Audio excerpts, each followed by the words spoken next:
Hi friends, welcome to బెరల్ 8 YouTube channel. ఈరోజు IIT Tirupati apprentice notification వచ్చింది. దాని గురించి చూద్దాము. Graduate apprentice at IIT Tirupati. టోటల్గా ఇందులో ఒక వేకెన్సీ ఉంది. క్వాలిఫికేషన్ వచ్చి బిఎల్ఎస్సి కంప్లీట్ అయి ఉండాలి. నెక్స్ట్ స్టైఫండ్ మనకి మంత్లీ 20,000. ఒక వేకెన్సీ ఉంది, అది ఎస్టీ వాళ్ళకి కేటాయించారు. నెక్స్ట్ క్లోజింగ్ ఆఫ్ అప్లికేషన్ ఎప్పుడంటే 28 ఫిబ్రవరి.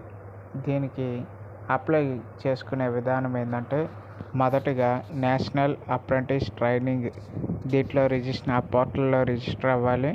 రిజిస్టర్ అయిన తర్వాత మనకి నేట్స్ రిజిస్ట్రేషన్ నెంబర్ అని వస్తుంది. అది జాగ్రత్తగా ఉంచుకొని స్టెప్ 2లో మీకు డిస్క్రిప్షన్లో లింక్ ఇస్తాను. దాన్ని క్లిక్ చేసినట్లయితే ఒక గూగుల్ ఫామ్ ఓపెన్ అవుతుంది. అందులో మీరు మీ డీటెయిల్స్ని ఫిల్ చేశారు అని అంటే మీ అప్లికేషన్ సబ్మిట్ అవుతుంది. Okay friends, thank you one and all. If you like my video, please like, share, subscribe for more library videos and other competitive exam videos. Thank you one and all.